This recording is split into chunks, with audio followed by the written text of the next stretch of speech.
The following program is a PBS Wisconsin original production.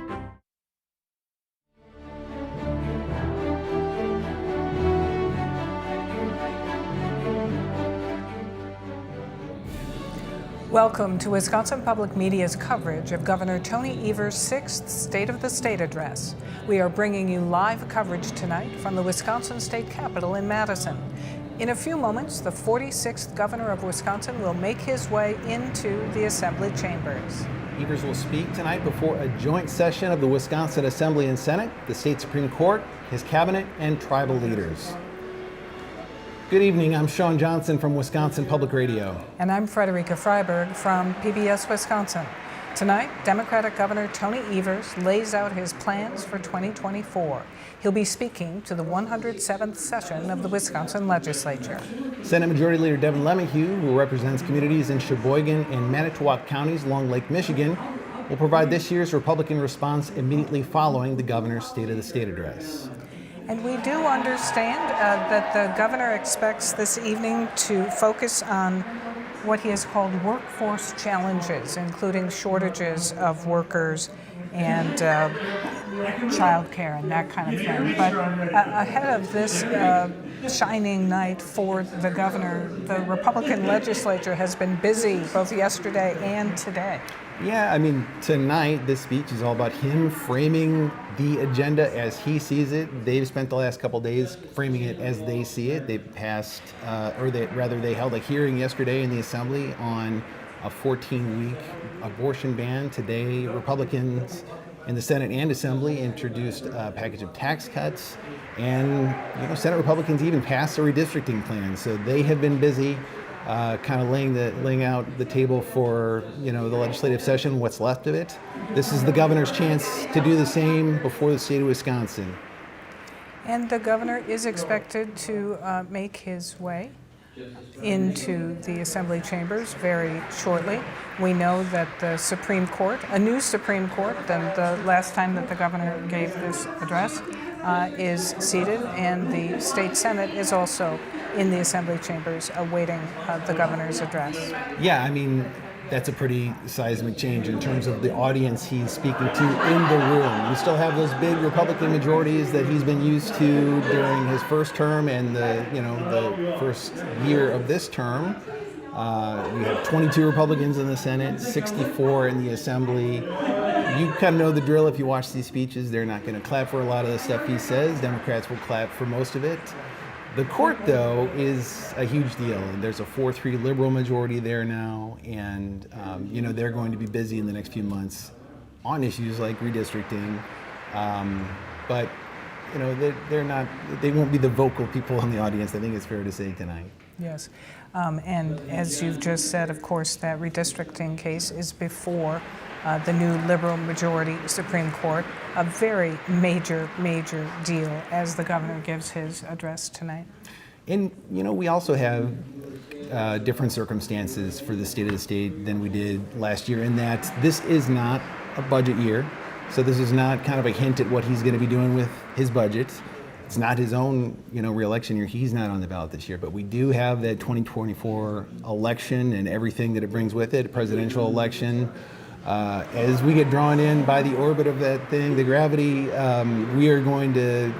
everything just gets more and more political. Everything gets more and more partisan. And so some of the bipartisan compromises that they reached last year on issues like shared revenue or funding for the Brewers Stadium, housing, it's going to be tougher to reach potentially in a year when you have an election like we do and we're the center of the political universe. But they have a couple months to work on some stuff in the legislative session.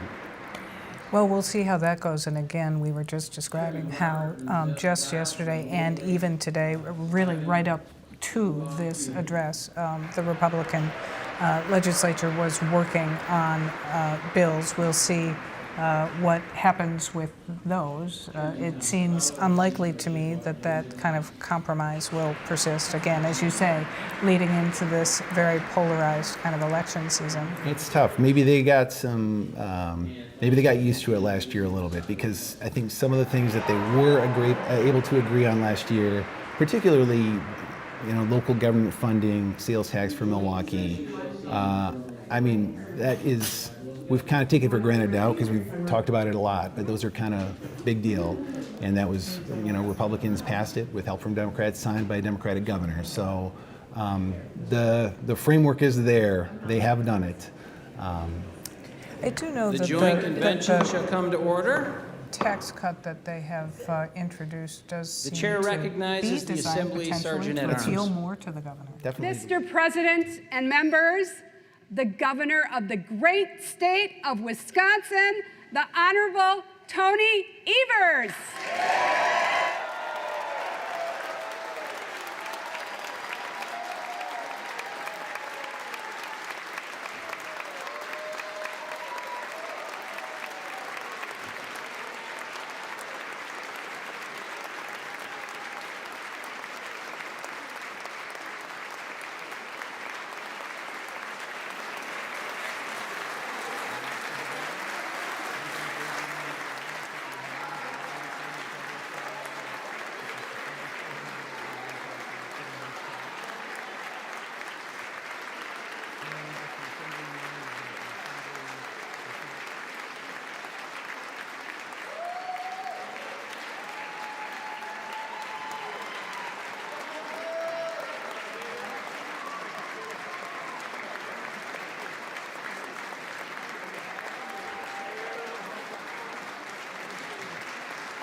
At this time, I introduce to you the governor of the great state of Wisconsin, the Honorable Tony Evers.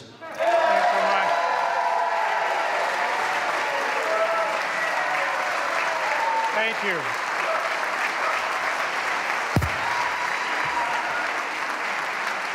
Thank you very much. Thank you.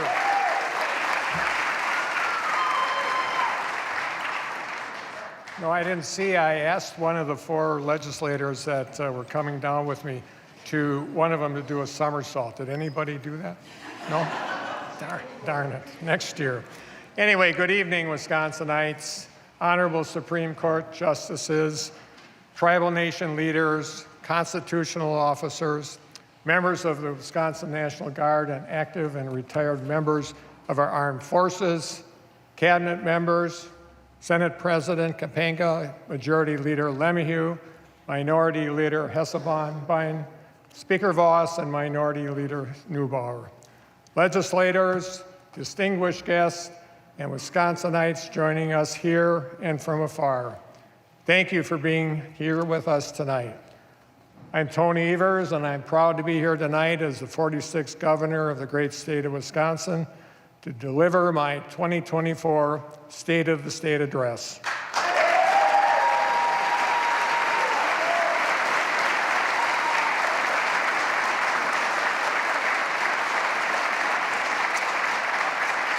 My daughter Katie, and my grandson Keaton are here with us tonight. And if you'll bear with me for a minute, I'd like to give a special shout out to my better half, Kathy, who's here as well.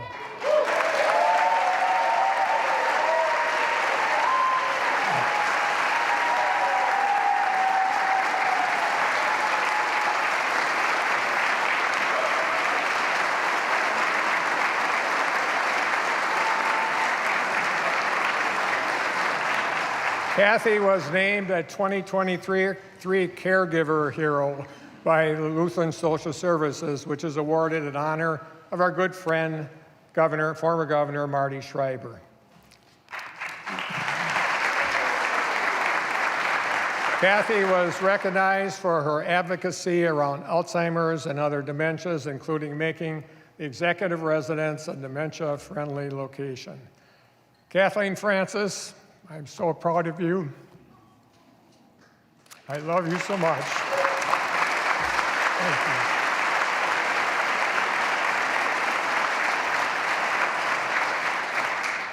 you. Wisconsin, it's been one heck of a year, and I have much to report. When I delivered my 2023 State of the State address a year ago, we are kicking off Wisconsin's 175th birthday and celebrating 175 years of statehood. Wisconsin has never been in a better fiscal position.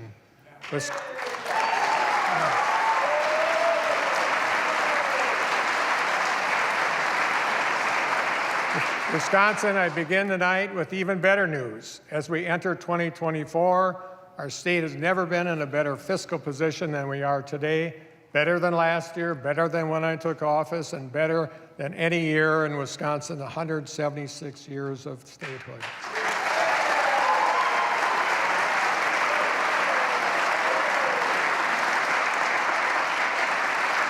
We began this biennium in the best fiscal position in our state's history. We set out to prepare a breakthrough budget, a rare opportunity to define our posterity.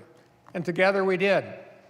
We needed to take responsibilities for some of our state's most important obligations, but we still couldn't afford to be careless or reckless. We needed to make investments in priorities long neglected, but we still had to save where we could. We needed to stay prudent and well within our means while still marching towards the future we're working hard to build together. Our bipartisan efforts on housing are a good example. I completed my fourth 72-county tour of Wisconsin this past December. I've been to every county at least 4 times and sometimes many more. And no matter who I'm talking to or where I go, our largest communities are our smallest towns and villages. Wisconsinites tell me we need more affordable housing, and I agree.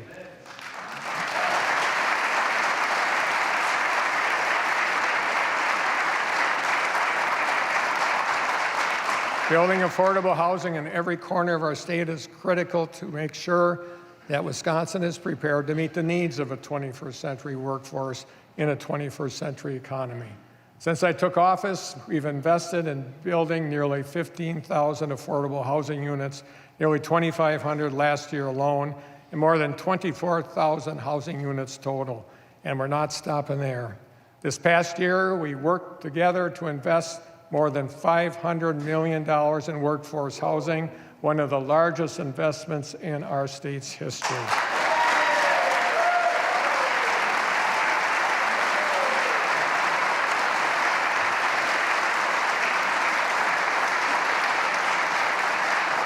We're working every day to make sure our workforce, economy, and infrastructure are ready to meet the needs of the 21st century.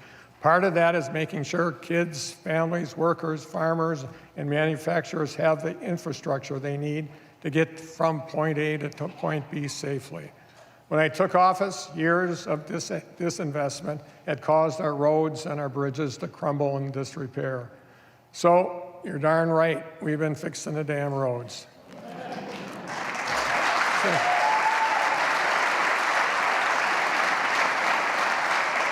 All you got to do is find those orange barrels. Since 2019, we've improved over 7,424 miles of roads and 1,780 bridges, including over 900 miles of roads and over 200 bridges last year alone.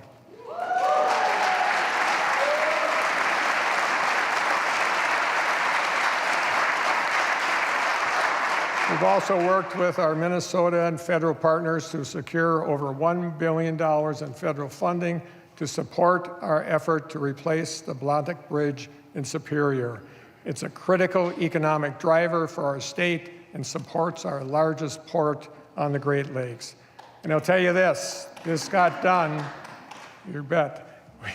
And I tell you this, we got this done because there's no one who's been fighting harder in Washington to bring this investment back home than Wisconsin Senator Tammy Baldwin.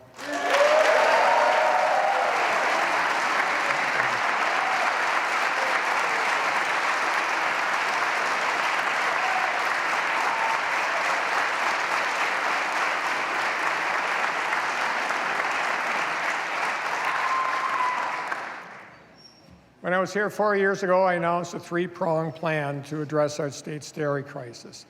I later proudly signed a bipartisan bill creating the Wisconsin Initiative for Agricultural Exports. We're working to meet our ambitious goal of increasing the value of Wisconsin's agricultural exports by at least 25% by mid-2026.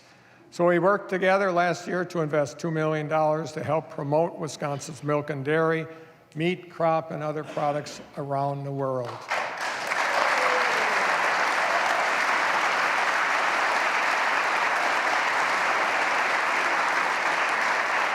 I'm also proud that our administration worked with the Great Lakes Indian Fish and Wildlife Commission and the Menominee and Lakota Ray tribal nations last year on a new effort to preserve and restore wild rice in Wisconsin. Wild rice has been harvested here for thousands of years, but it's threatened by the effects of changing climate and water quality. We secured nearly $2 million to support researching and developing strategies to help conserve this important cultural resource for future generations.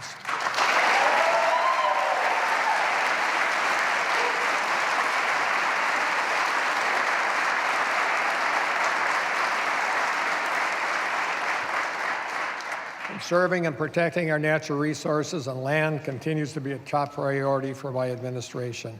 I'm also excited to announce tonight that I'm approving the largest forest conservation effort in our state's history.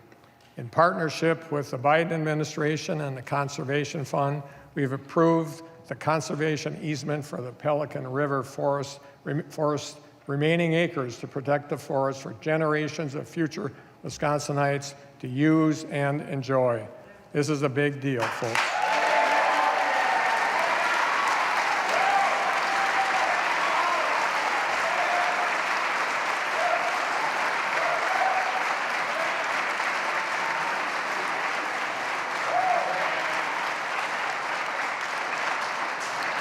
Wisconsinites, this is the future we're building. And no matter where you live, you can see the results of our efforts. In Wisconsin today, a kid got ready for school and put on their favorite Milwaukee Brewers shirt. Because we worked together last year to keep Major League Baseball in Wisconsin through 2050, that kid can grow up, graduate, and start a family in Wisconsin. And they'll be able to take their kids out to the ball game where the Brewers will still be the home team.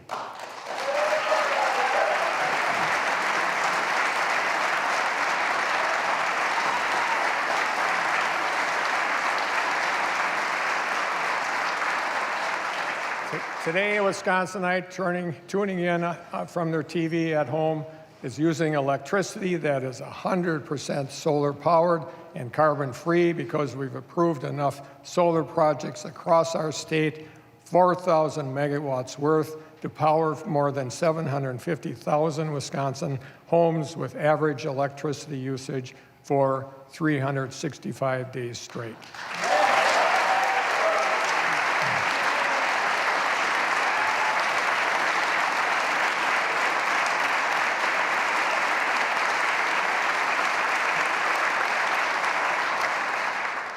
In Wisconsin today, volunteer EMS and fire providers in Delavan are receiving increased stipends. Barron County has hired 2 new public safety officers. Peshtigo is purchasing new EMS equipment, and residents on the south side of Milwaukee will have quicker emergency response times. This progress is possible because we work together to provide a historic increase in shared revenue, state support that goes directly back to our local communities.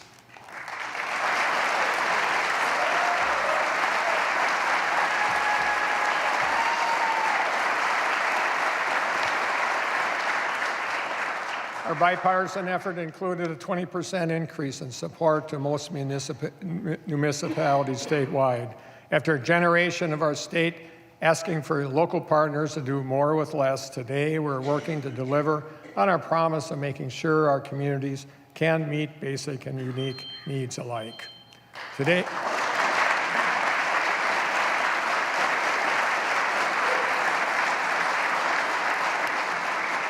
in Wisconsin, one of our nation heroes has joined our workforce after transitioning from service back to civilian life. He went to work today in a good-paying, family-supporting job right here at home in Wisconsin, where I'm proud to announce that we now rank 4th in the country for successfully helping veterans find employment.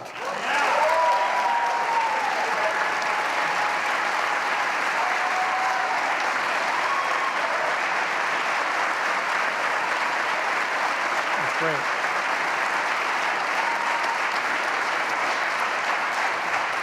We all have to be proud of that. Wisconsinites, this is the state of our state. This is the future we spent years working hard to build together.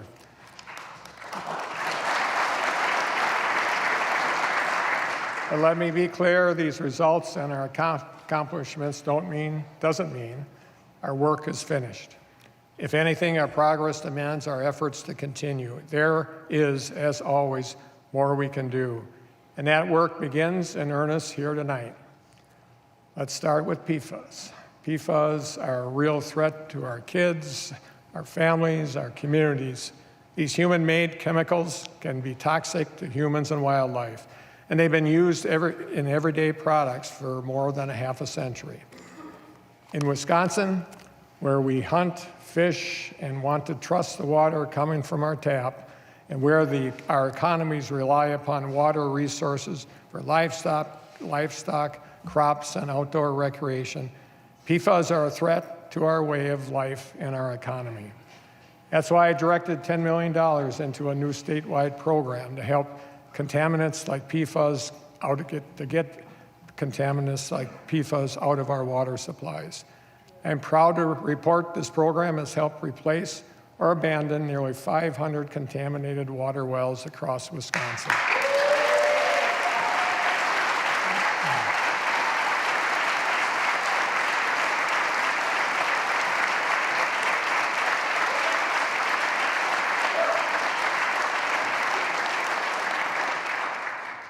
And after 5 years of calling for legislative action, we saw the first real and meaningful state investment to specifically address PFAS in our state's history last year.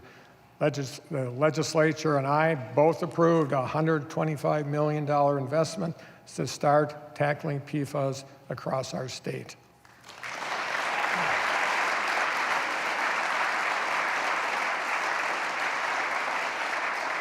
And that's great news. That's great news, but here's the rub. I signed that budget last July. Today's January 23rd. It's been over 200 days, and Republicans have not released 1 cent of that investment. A $125 million investment to fight PFAS statewide, sitting right here in Madison because Republicans refuse to release it. That's breathtaking. Republicans, please release this funding so that we can get it out to families, child care facilities, schools, businesses, and communities across the state who need it.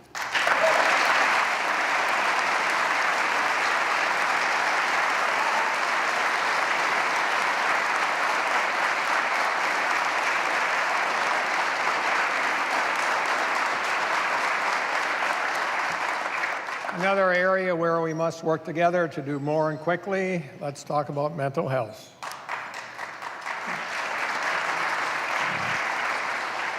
I said here last year that I feared the state of mental health in Wisconsin was a quiet, burgeoning crisis, one I still believe will have cascading effects for generations if it goes unaddressed. So I declared 2023 the year of mental health in Wisconsin, and yes, we accomplished some important work together. We fought hard to secure another $30 million in this budget to build upon our successful Get Kids Ahead initiative to provide mental health services to every school district in Wisconsin.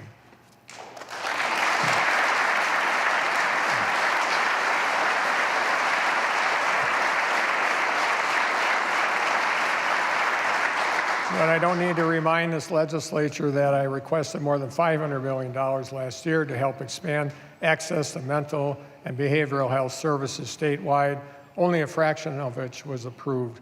1 year after declaring the year of mental health, I'll tell you tonight, as governor and as a grandfather, my concerns have not changed and my fears have not waned.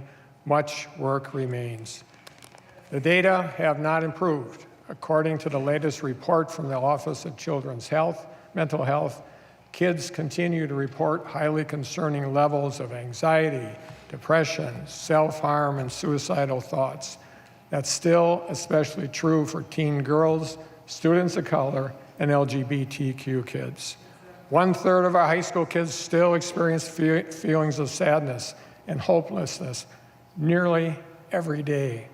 About 1 in 10 teens have attempted suicide, and nearly half of LGBTQ youth seriously consider suicide. Today, 1 in 6 kids experience a serious episode of depression in 2023. Used to be 1 in 7. My administration and I are not going to let up on our work on this issue in 2024. We're going to double our efforts and take a whole of government approach. Tonight, I'm announcing I'm creating an interagency council on mental health and directing Wisconsin state agencies to work together to reduce barriers and address gaps in mental health services. We're going to develop a statewide mental health action plan to address the root causes of our mental health crisis, increase awareness and reduce stigma, and to build capacity for us to expand access to mental health services statewide.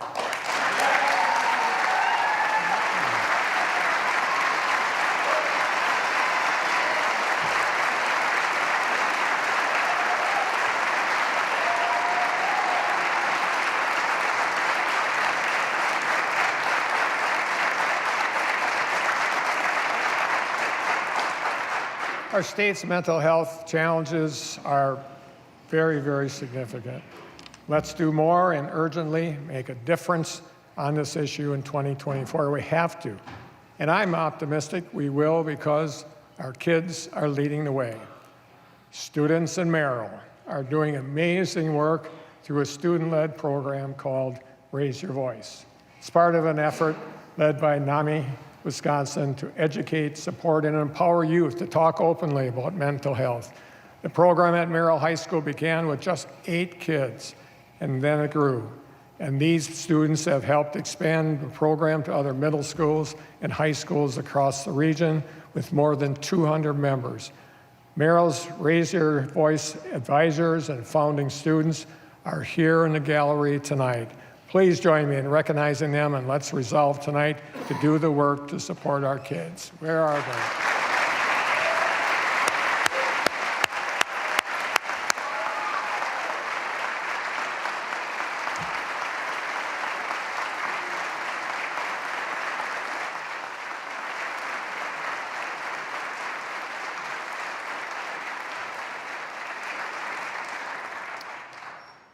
Now, as we continue looking toward the important work we have to do before us in 2024, there are also good things on the horizon.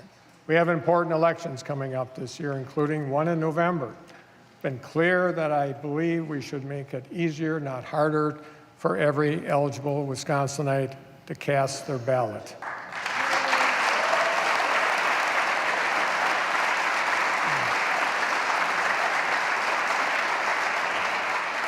And yes, I'll continue to veto any effort by politicians to abuse their power to interfere with our elections, just as I always have.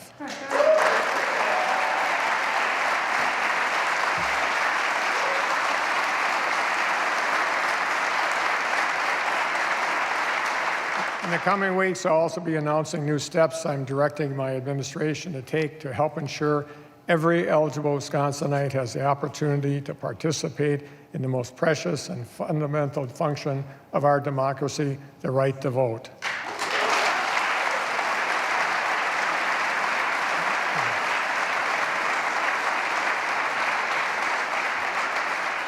And there's more good news. I promised from the beginning I would never stop fighting for fair maps.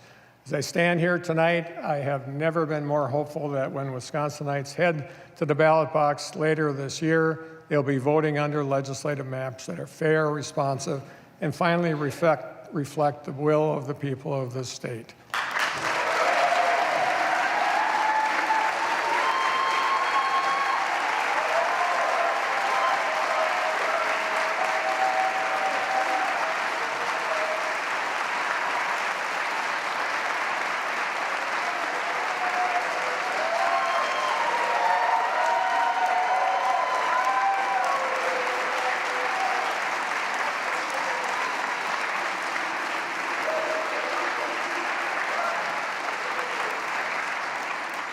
And I want folks at home to understand why fair maps are important.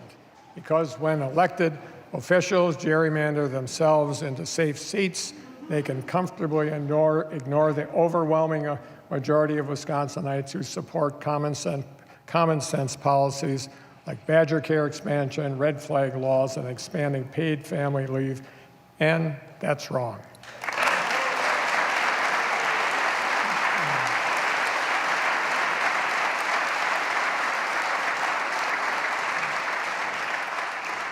What has happened on the issue of reproductive freedom in Wisconsin over the last 2 years is another good example of why we need fair maps.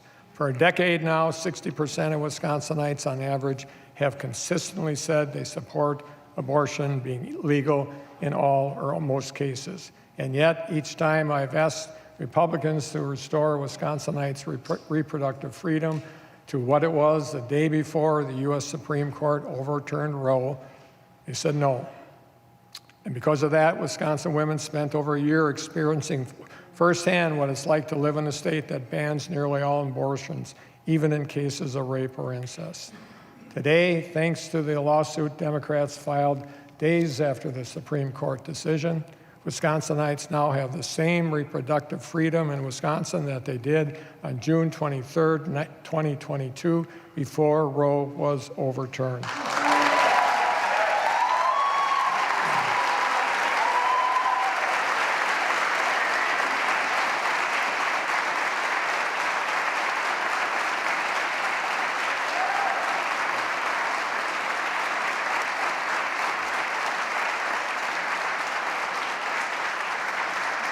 But make no mistake, the freedoms Wisconsinites just got back are already under attack.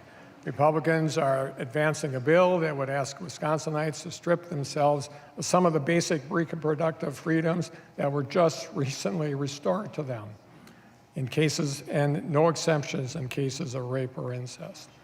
Folks, Wisconsinites have been abundantly clear. As another example, Republicans' last candidate for governor wanted to take those same freedoms and more away. You might notice he's not here delivering the State of the State address tonight.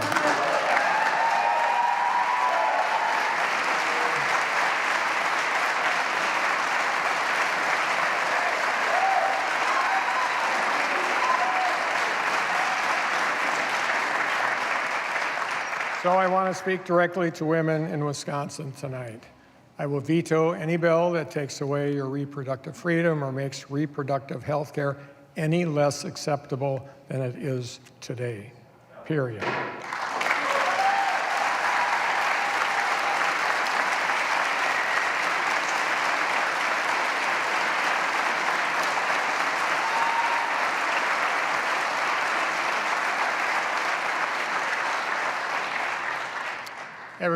Every Wisconsinite should be able to access the health care they need and when they need it. And yes, that includes contraception.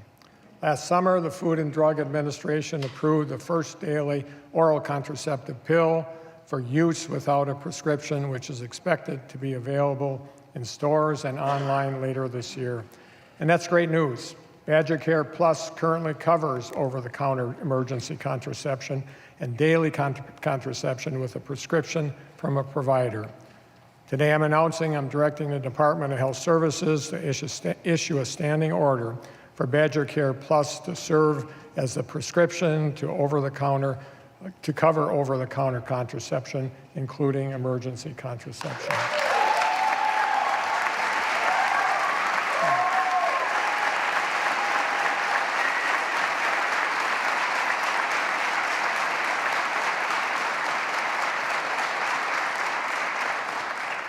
So here's how it will work. Once this contraception is out on the shelves, an individual on Badger Care Plus will be able to go to any pharmacy and pick up the contraception they need.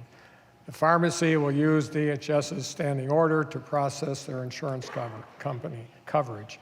That individual will be able to leave the pharmacy with the medication they need at no out-of-pocket cost. Excuse me.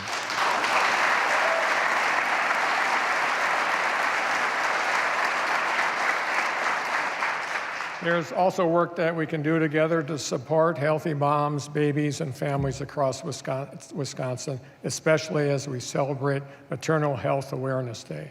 Pregnant women in Wisconsin up to certain income levels are eligible for Badger Care Plus for the term of their pregnancy and up to 60 days after they give birth.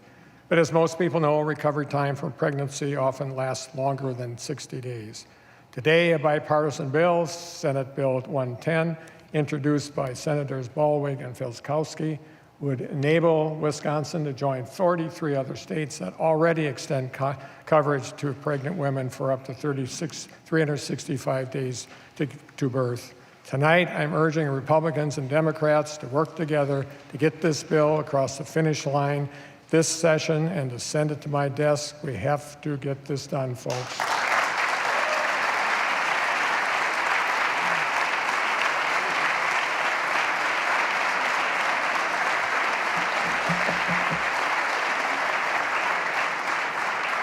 This past year has shown there's much we can accomplish when we work together. Today, there are pressing issues that demand our work. Bridging partisan divide continues. I again call on the legislature to address what I believe are the two greatest challenges facing our state. The first, our decade-long struggle to retain, attract, and train talented workers to address our state's workforce shortages. And the second, the Republican majority's disinterest in working towards a meaningful bipartisan plan to do something about it.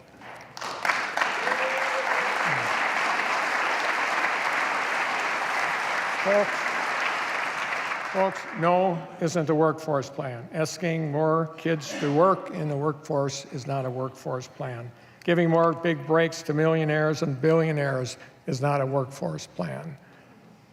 These are not serious proposals to address generational, statewide issues.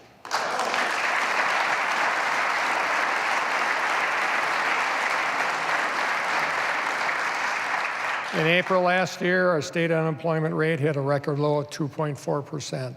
Last year, Wisconsin had an all-time lowest number of unemployed workers ever in modern history. And our state's labor force participation rate also consistently remained above the national average throughout the year.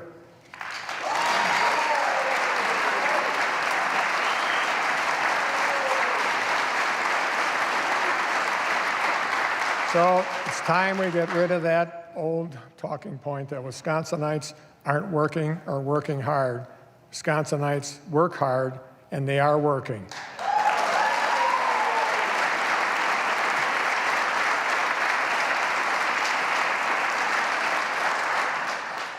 From my vantage point, three things are key to addressing our state's workforce challenges.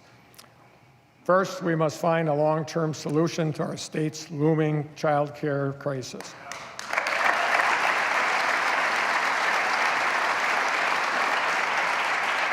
Second, we must expand paid family leave. And third, we must invest in public education at every level, early childhood to our technical colleges and universities.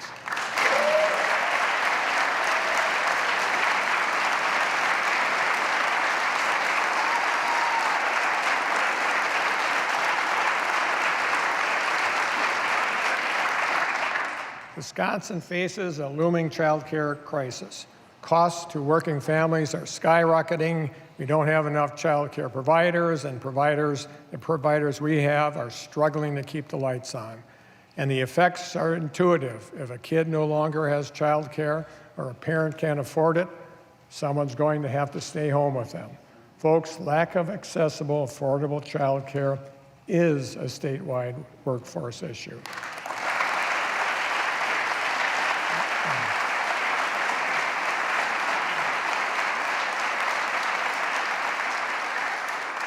Without continued investments in child care counts, our workforce will suffer mightily. 2,110 child care programs are projected to close. 87,000 kids could be without child care. We could lose over 4,880 child care jobs. That's about $500 million of economic impact on our state. I introduced a comprehensive workforce plan to stabilize our child care industry and prevent its collapse.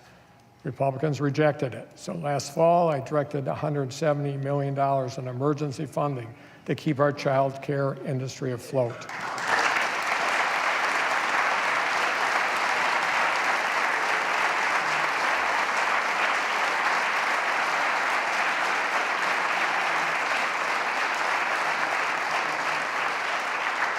I want to be clear, I directed that funding that I could, but it wasn't enough. Wisconsin child care providers will soon receive their final payment from the federally funded portion of child care accounts.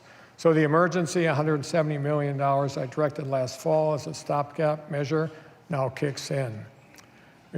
Republicans are officially on the clock to make this meaningful investments necessary, to prevent the collapse of an industry that's essential for making our current levels of workforce participation.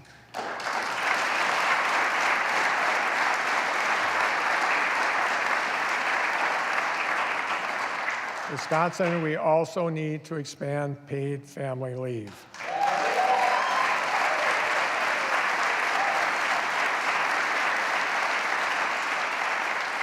I proposed investing $240 million to jumpstart a program that would provide most private sector workers 12 weeks of paid leave. Republicans rejected my proposal, not once, but twice. Paid leave is the right thing to do for kids and their families, and it's also what we need to do to compete and keep talented workers.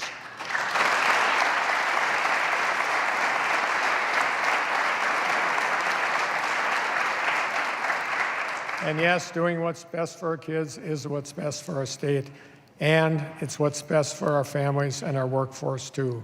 So yes, we must invest in public education at every level, from early childhood to our technical colleges and our universities.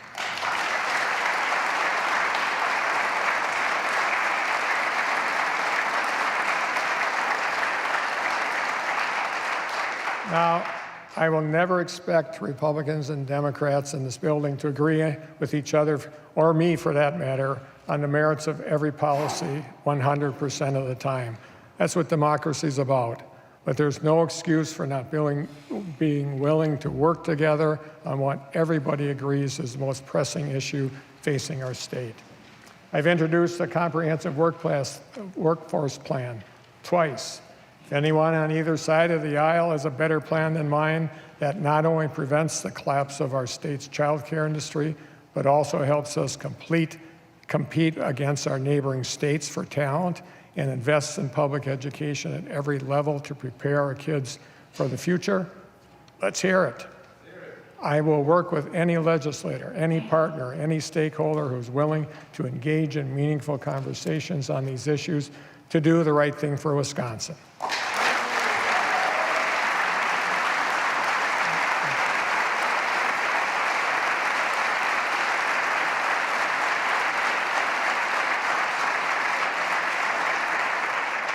In the meantime, my administration will continue to pursue every pathway and seek every avenue to address our workforce challenges without legislative action, just as we have for 5 years. And we'll continue that work here tonight. Making sure our workforce is prepared to meet the needs of a 21st century economy is a top priority for me. And my administration is going to lead by example. That's why tonight I'm declaring 2024 the year of the worker in Wisconsin.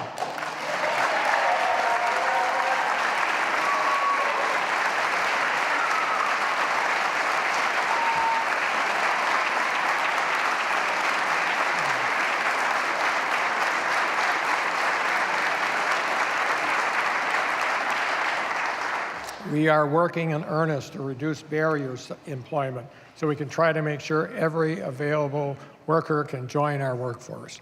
I directed over $150 million to find innovative long-term solutions to our workforce challenges, subsidize employment and skills training with local employers, and support Wisconsinites working to re-engage in our workforce.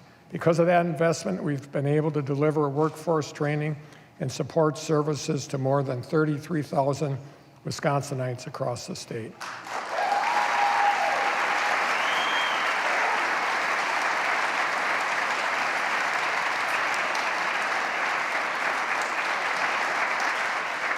I joined with the Wisconsin laborers about a year ago to announce Wisconsin had the highest participation rate in our registered apprenticeship program in 2 decades. In November, I celebrated National Apprenticeship Week and announced Wisconsin had reached an all-time record high number of participants in the registered apprenticeship program's 112-year history. How about that?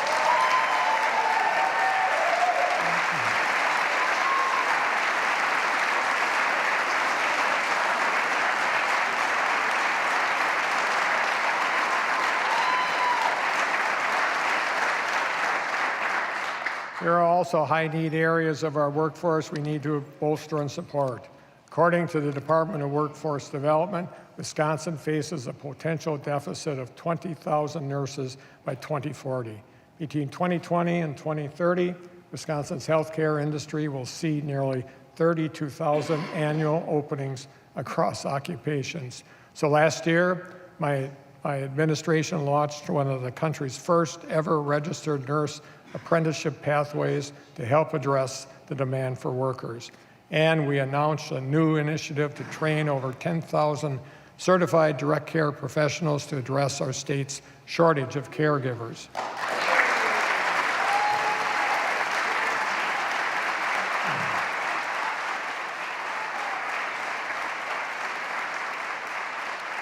But there's more that we have to do to address our healthcare industry's chronic challenges. Next week, I'll sign an executive order creating a new healthcare workforce task force focused on finding long-term solutions to our state's healthcare industry, and make recommendations for me to consider in my next biennial budget.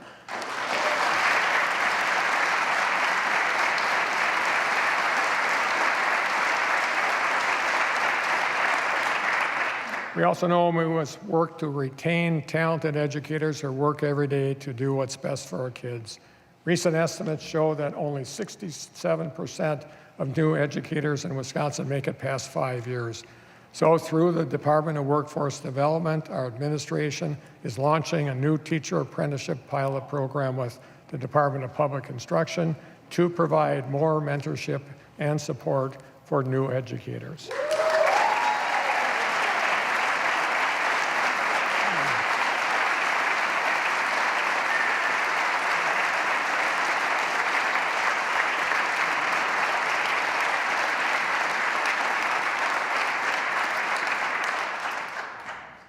And finally, as one of the largest employers in the state, my administration is also going to make sure the state of Wisconsin is leading the way by example with new efforts to recruit and retain talented workers in our state workforce.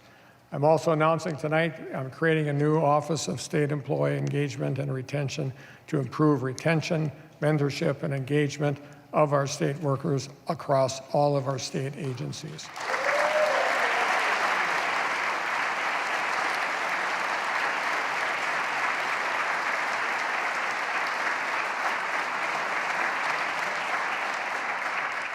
Wisconsin, we've proven this past year that we can do big things, especially when we're willing to do them together. I know we can build upon these efforts in 2024, and together we will. Let's get back at it. Let's get to work. Thank you, and on Wisconsin. UW Marching Band, take it away.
So with the UW Marching Band, Governor Tony Evers concludes his 6th State of the State address before the Wisconsin Assembly and Senate. And Senate Majority Leader Devin LeMahieu is making his way back here as we speak. He'll be delivering tonight's Republican response. LeMahieu from Oostburg. You know, the one thing that obviously stood out about the governor's address tonight was that he declared 2024 the year of the worker in Wisconsin, and he was really quite pointed. He spoke about this being the most pressing issue in our state, having to do with what he calls a child care crisis, calling for expanded family leave, investments in public education, the healthcare workforce. I mean, this is what he focused on tonight, but he also took some sharp blows to the Republicans. Yeah, I would say, in terms of style, he's not like a big booming orator type of governor, right? But if you look at what he was saying there tonight to Republicans specifically, there were some pretty sharp veto threats. He also kind of made reference to his gubernatorial opponent in the 2022 election and said, hey, he's not standing here right now, referencing the issue of abortion rights. You don't hear that from governors very often, referencing an opponent, let alone one from a couple years ago. So those, I think, what you could call those fighting words a little bit from the governor, as he also talked about, areas where he wants to find some kind of agreement, because, on a lot of these issues, there's only so much he can do unilaterally within his administration. He talked about some of that federal money that he's going to use to continue a child care subsidy that's going away, but he's going to need support from the legislature for that in the long run. He also spoke clearly and obviously to things like new voting maps and the importance of those, and he spoke to abortion rights for women in Wisconsin, even mentioning the fact that the Republican legislature has taken up a bill that would ban abortion after 14 weeks with no exceptions, and he said he will veto those, as to his threats of vetoes. Yeah, no kind of ifs, ands, or buts around that one. The maps thing is pretty significant, and how that resolves itself will be very big for the balance of power in government and for who's in that room for the next State of the State address, because right now the state Supreme Court has a bunch of map proposals before it. They generally make the Republican majorities, or projected to make the Republican majorities, smaller, and you wouldn't have what we've kind of gotten used to in state government, very lopsided Republican majorities in the Assembly and the Senate. That affects the way things work around here. It affects, how negotiations do. Both parties behave differently when you have lopsided majorities or close majorities. So that's a big deal, and that's largely in the court's hand right now, although the legislature may get more involved. The Senate did pass its version of a map today. I think all we can say is we'll see on that stuff. Yeah, that's a super interesting thing that the Senate came out with a new map proposal. It apparently goes to the Assembly now, and meanwhile, the Supreme Court is now considering these other submissions of maps. And so, again, we'll see what happens there. It doesn't seem likely that the governor would be holding hands with the Republican legislature on their latest kind of submission of a voting map. Yeah, he I think, alluded to that as much. It does not seem likely, although they did base their latest plan, at least as a starting point, they used a map that he had submitted to the court, but they made changes, and we don't really have a partisan breakdown to those changes yet, so it's kind of hard to comment on it in comparison to the other maps that are out there at the moment. So we are again awaiting Majority Leader Devin LeMahieu from the state Senate to provide the Republican response, and we do believe that he is in place. Majority Leader Devin LeMahieu represents districts from Oostburg, and he has the Republican response.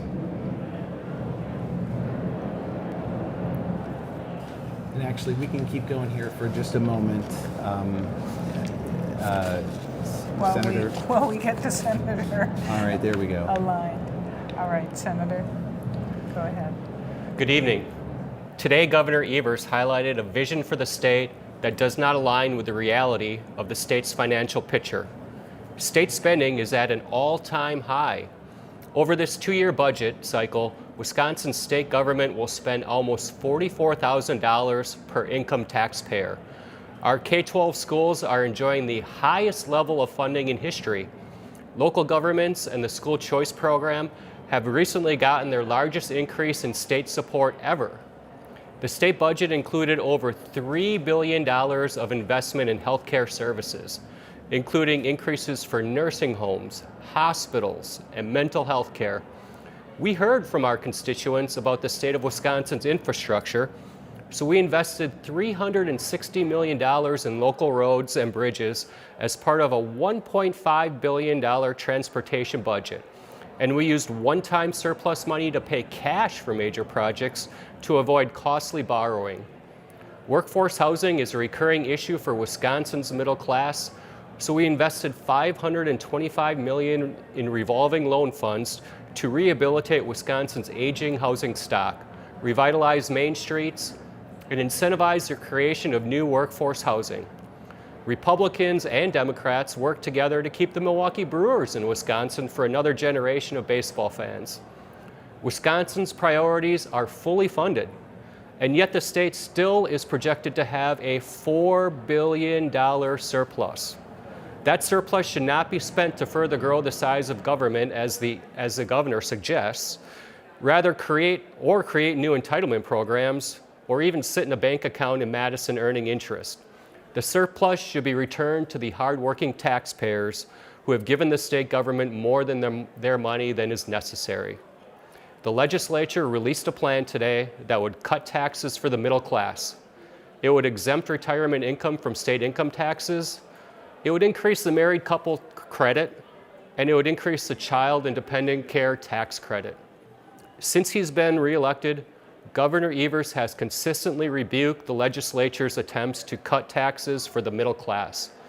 During budget deliberations, Governor Evers used his veto pen to unilaterally increase taxes on Wisconsinites making $28,000 a year or more.